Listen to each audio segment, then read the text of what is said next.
Você tava junto lá, né, com o Bussunda quando isso aconteceu. Tava. Cara, como é que foi? Cara, foi lá na Copa de Chutou tudo que é o homem da equipe. Quando a gente foi entrar na médica, ela falou, Já era. já era. E aí foi. Foi direto assim, olha, cara, seguinte, o Bussunda acabou de morrer. A morte de Bussunda, o que aconteceu na madrugada em Berlim que nunca foi contado. É 6h30 da manhã de 17 de junho de 2006. Um homem desce as escadas de um hotel em Parsdorf, na Alemanha, e caminha até o café da manhã. Ele passou a noite inteira mal, não dormiu, não pediu ajuda, não ligou para ninguém. E quando o diretor de fotografia olhou para ele e disse que ia chamar um médico, o homem respondeu: "Vamos chamar o médico nada. Eu não vou perder Copa do Mundo por causa de babaquice." 2 horas depois, Cláudio Besserman Viana, o Bussunda, estava morto.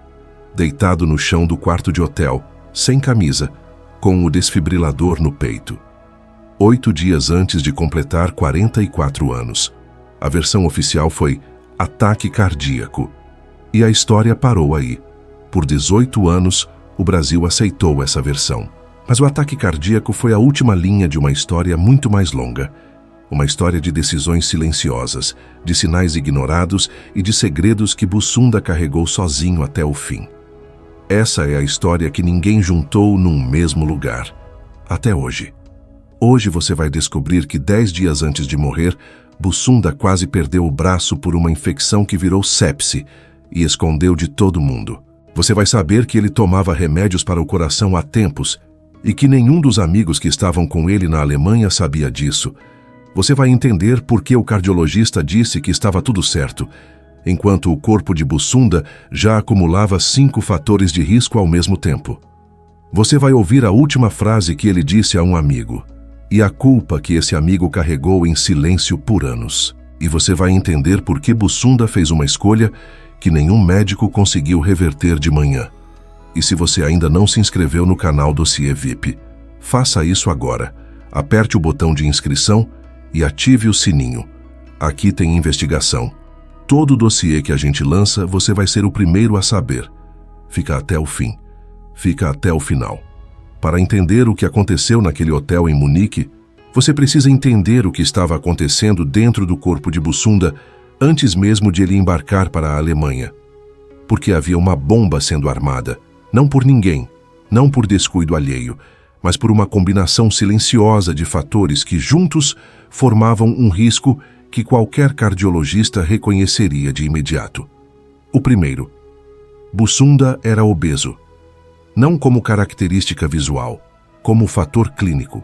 A gordura abdominal que ele transformou em personagem, que virou piada, que o Brasil amava ver no palco, era na medicina o principal gatilho da síndrome metabólica, o conjunto de doenças que ataca o coração por dentro sem avisar e que quadruplica o risco de morte cardiovascular. O segundo, ele tinha mais de 40 anos, a faixa etária em que o infarto fulminante deixa de ser raridade e passa a ser estatística. O terceiro, e este é o detalhe que muda toda a história, Bussunda já tomava remédios para o coração. Fazia acompanhamento com o cardiologista Flávio Cury. O médico disse depois que o último exame estava limpo. Mas os remédios existiam, o risco existia, e nenhum dos amigos que viajaram com ele para a Alemanha sabia disso. Ninguém. O quarto fator, histórico familiar. O quinto, as semanas na Alemanha, cerveja todos os dias, salsichão, joelho de porco, calor de verão europeu, excesso em tudo. 5 fatores simultâneos, num corpo que já estava em guerra com outra coisa e que Bussunda escolheu não revelar a ninguém. É sobre essa escolha que esta história trata, e ela começa 10 dias antes da morte, com uma ferida no braço que ele decidiu ignorar. Se você está chegando agora neste canal, já deixa o like e se inscreve. A gente vai precisar de você até o final desta história. 10 dias é o tempo que separa o primeiro silêncio do último. E tudo começa com algo que, isolado, parecia pequeno demais para importar. Estamos em início de junho de 2006. A equipe do Caceta e Planeta está na Alemanha para cobrir a Copa do Mundo pela Rede Globo. São eles, Bussunda, Beto Silva, Cláudio Manuel e Hélio de la Penha. O país estava em festa, O Brasil buscava o hexacampeonato. E Bussunda, que já tinha coberto as Copas de 94 e 98, estava na sua terceira Copa do Mundo. Para ele, isso não era só trabalho, era a maior festa do planeta e ele estava dentro dela. Mas 10 dias antes de morrer, ainda com a Copa em pleno andamento, Bussunda estava com uma ferida no braço. Uma ferida que ele ignorou, que ele tratou como coisa pequena, como detalhe sem importância. O problema é que feridas ignoradas em corpos com o sistema imunológico sobrecarregado não permanecem pequenas. A ferida infeccionou. A infecção evoluiu para sepse, uma infecção generalizada, em que o corpo todo entra em colapso tentando combater o invasor. Bussunda ficou 2 dias afastado das gravações por septicemia. Esteve em risco real de amputar o braço. Ficou suspenso, literalmente, entre o trabalho e o hospital. E mesmo assim, mesmo com o braço em risco, mesmo com o corpo em colapso por infecção generalizada, mesmo com tudo isso, ele não quis ir embora. Não quis voltar para o Brasil. Não quis perder a Copa do Mundo. O que ele fez foi esconder. Não contou à equipe. Não quis, nas palavras dele mesmo, atrapalhar o trabalho. Quando Cláudio Manuel, a pedido do produtor, reuniu a equipe e fez um aviso direto, que ninguém devia esconder doença, que estavam todos no mesmo time, que se alguém tivesse algum problema que falasse antes de ficar grave, Bussunda respondeu sem hesitar. Respondeu olhando nos olhos. Respondeu com a segurança de quem já tinha tomado a decisão e não ia mudar. Disse: "Tá maluco, meu irmão? Aqui é Copa do Mundo. Você vai perder a Copa do Mundo porque machucou o joelhinho. Vou logo dizendo para todo mundo, eu escondo sim." Esta informação, a ferida, a sepse, o risco de amputação, a frase, só chegou ao conhecimento do grande público em fevereiro de 2024, 18 anos depois da morte, numa entrevista de Cláudio Manuel ao programa Provoca, de Marcelo Taz, na TV Cultura. Por 18 anos, o mundo soube apenas do ataque cardíaco. Nunca soube que 10 dias antes, o corpo de Bussunda já estava travando uma guerra silenciosa que ele escolheu não revelar. Agora pensa comigo, e quero muito saber sua resposta nos comentários. Se você estivesse ao lado de alguém que você ama e essa pessoa estivesse escondendo um problema de saúde sério porque não quer atrapalhar um momento importante, você tentaria forçar ela a se cuidar? Ou respeitaria a escolha dela? Comenta aqui embaixo. Porque a resposta que as pessoas ao redor do Bussunda deram a essa pergunta mudou tudo. Se este conteúdo está te fazendo pensar, te peço um favor. Compartilha este vídeo com alguém que precisa ver essa história. E se ainda não se inscreveu, clica agora. Tem muito mais vindo por aí. Por 18 anos, o mundo soube apenas do ataque cardíaco. Nunca soube da ferida. Nunca soube da sepse. Nunca soube da frase. E nunca soube o que aconteceu nas horas seguintes, porque ninguém havia contado a história inteira. Até agora. É sexta-feira, 16 de junho de 2006. Faltam menos de 24 horas. Estamos em Parsdorf, um bairro tranquilo a 16 quilômetros do centro de Munique. A equipe do Caceta e Planeta está hospedada no hotel Herb Best Western, um hotel 4 estrelas escolhido pela Globo para abrigar o elenco e a produção do programa. O Brasil já está na Copa, já ganhou o primeiro jogo e o clima entre a equipe é de pura euforia. Bussunda está em casa. Não em casa, literalmente, mas no único lugar do mundo onde ele se sentia tão completo quanto no palco. Numa Copa do Mundo, cercado de futebol, de amigos, de cerveja, de salsichão e de joelho de porco. E foi nesse dia que tudo começou a desmoronar. De manhã, a turma descobriu que ia rolar uma pelada entre jornalistas num campinho próximo ao hotel. Cláudio Manuel tinha comprado uma bola dias antes. Ele mesmo organizou o jogo. Chamou a equipe. O adversário era um grupo de rapazes americanos que não tinha nada de especial. Pelo menos não parecia.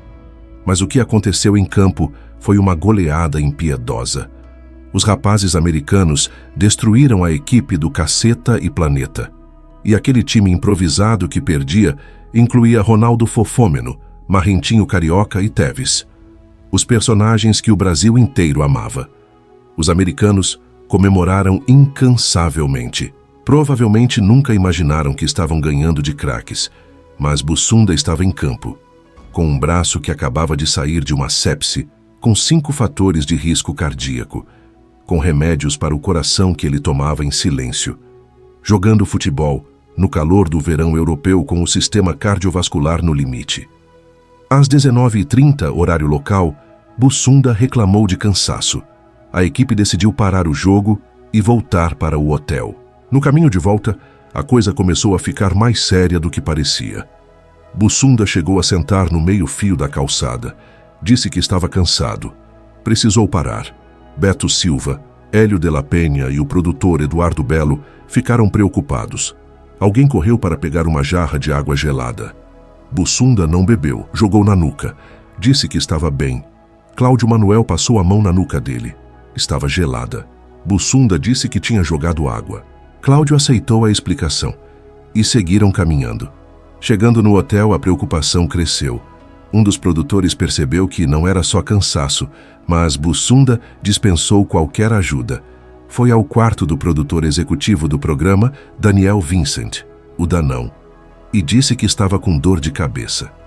Danão deu uma aspirina, disse para Bussunda voltar se não melhorasse. Bussunda voltou para o próprio quarto. Não voltou mais. E aqui está um detalhe, que só se entende agora, sabendo de tudo. Bussunda já tomava remédios para o coração. Os sintomas que ele estava descrevendo como cansaço, náusea, gases, dor de cabeça, são exatamente os sintomas clássicos de um coração em sofrimento. Ele conhecia os remédios, provavelmente conhecia os sinais, e mesmo assim, não falou nada, porque era a Copa do Mundo. Às 23 horas, o telefone do quarto de Bussunda tocou. Do outro lado da linha estava Cláudio Manuel. E ele próprio vai dizer, anos depois, que nunca tinha feito isso antes na vida. Ligar para o quarto de um colega de trabalho à noite para perguntar se estava tudo bem. Mas algo o fez ligar. Uma intuição, um desconforto, uma coisa que ele não consegue explicar.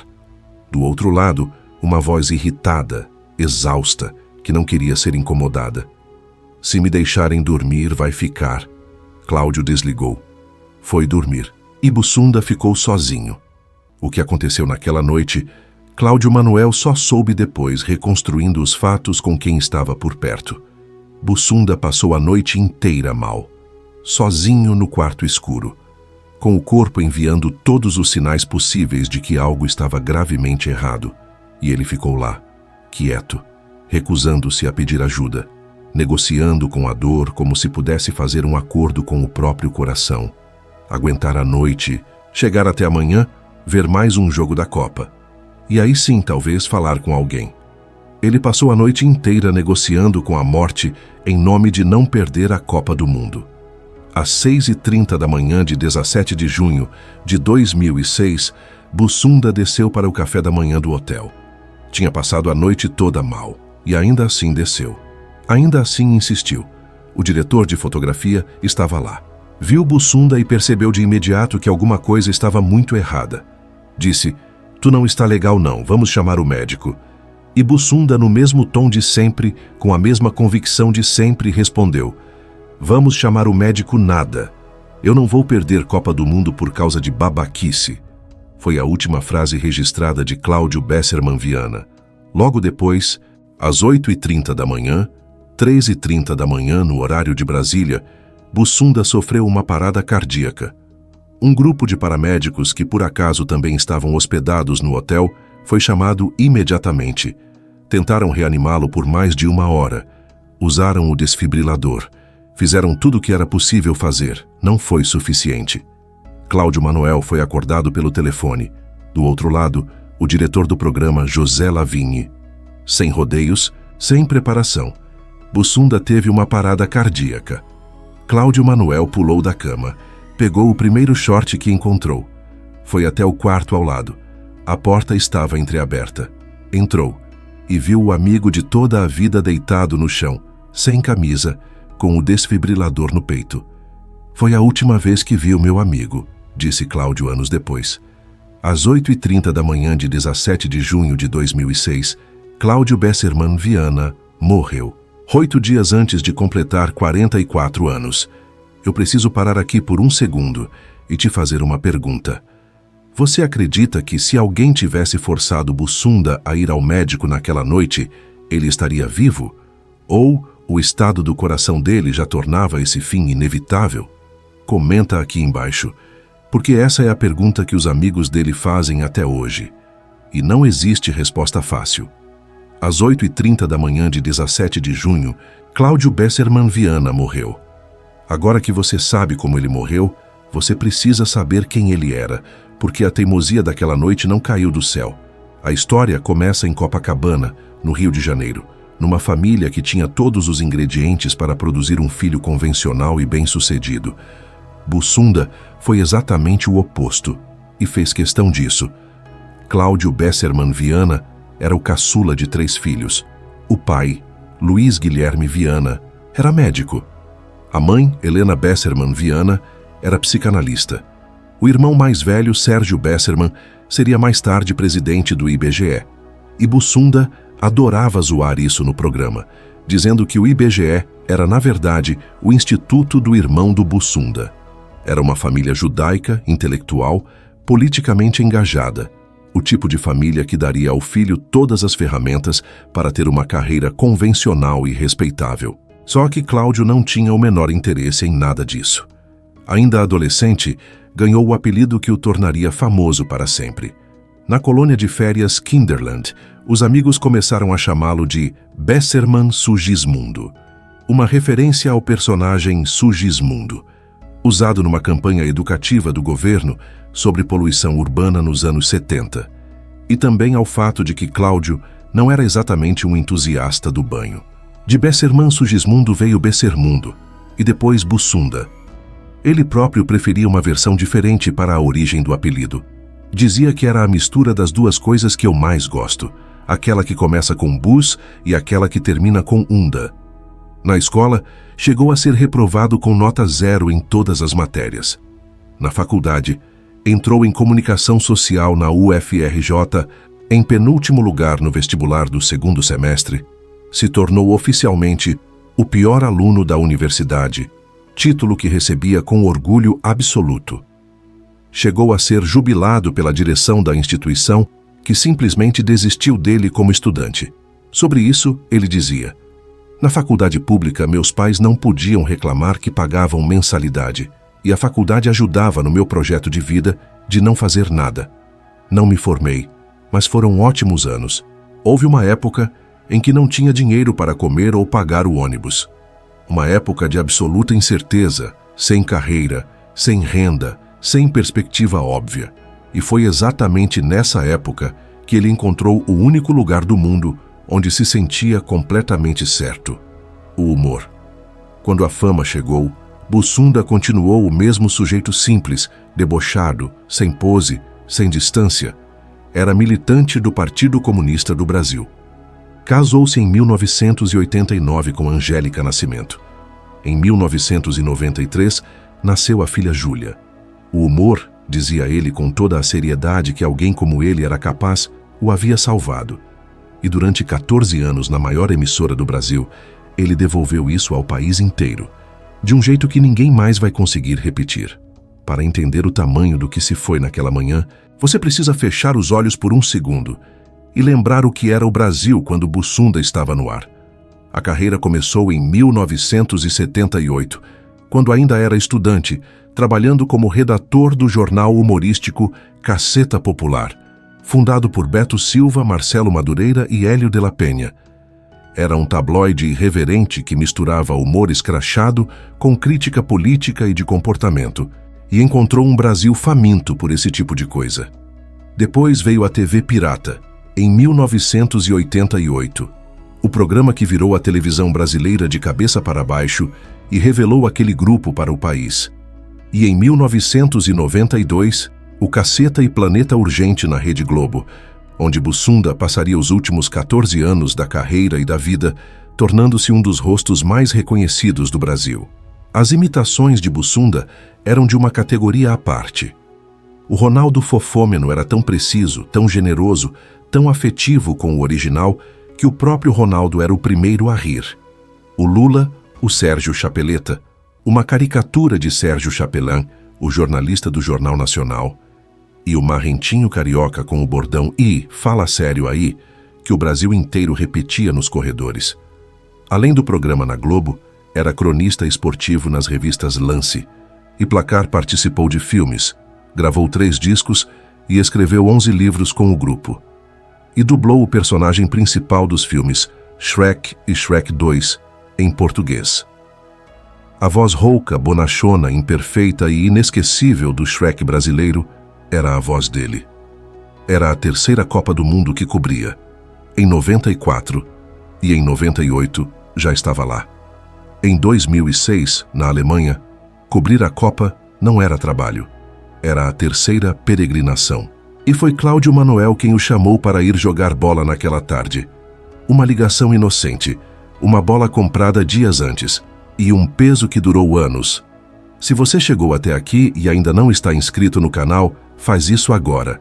Aperta o sino para não perder nenhum vídeo. E se este conteúdo chegou até você de alguma forma especial, se você lembrou de alguém, se você sentiu alguma coisa, compartilha. Histórias como essa precisam ser contadas, e são vocês que fazem isso acontecer. Tem um homem que carregou esta história de um jeito diferente de todos os outros, e ele demorou 15 anos para conseguir falar sobre isso em voz alta. Foi ele quem comprou a bola. Foi ele quem organizou a pelada. Foi ele quem ligou para os amigos chamando para o jogo naquela tarde de 16 de junho. E foi ele quem fez a última ligação, às 11 da noite, ouviu a resposta de Bussunda e desligou. Nenhuma dessas coisas era errada em abstrato. Qualquer um faria o mesmo. Uma pelada entre amigos numa tarde ensolarada de Copa do Mundo na Alemanha não é um crime. É exatamente o tipo de memória que se guarda para sempre. Mas quando a manhã seguinte chegou da forma que chegou, esse mesmo encadeamento de ações inocentes passou a ter outro peso. No documentário Meu Amigo Bussunda, lançado pelo Globoplay em 2021 e dirigido pelo próprio Cláudio Manuel, um ato de amor e de luto filmado 15 anos depois, ele finalmente disse em voz alta o que havia carregado por tanto tempo. Carreguei por um tempo uma certa culpa, porque fui eu que liguei para ele chamando para jogar bola. Essa frase é simples e pesa 1 tonelada, porque Cláudio Manuel sabia e sabe que não tinha como saber, que não era culpa de ninguém em particular, que Bussunda fez escolhas, que o coração tinha o seu próprio limite, e mesmo assim o sentimento ficou. Fica com quem perde alguém assim, numa circunstância cotidiana, num dia normal, num gesto de amizade que virou o último. Eu quero te fazer a pergunta mais difícil deste vídeo, e quero que você pense de verdade antes de responder. Você culparia Cláudio Manuel?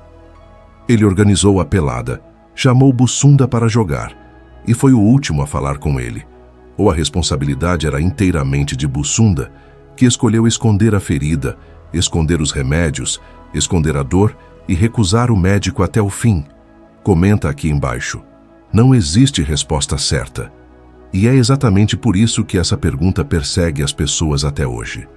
O que perseguiu a família de Bussunda foi outra coisa, uma decisão tomada depois da morte, silenciosa, que nunca chegou ao grande público. O corpo voltou para o Rio de Janeiro. E aí aconteceu a última contradição de uma vida inteira construída sobre elas. O corpo de Cláudio Besserman Viana foi velado no Clube de Regatas do Flamengo, no Rio de Janeiro. O clube pelo qual ele era apaixonado de forma irracional, do jeito que Bussunda fazia tudo, exagerado, fiel, sem meio termo. Era a despedida certa para um homem como ele. Mas o que veio depois foi mais uma contradição numa vida inteira construída sobre elas.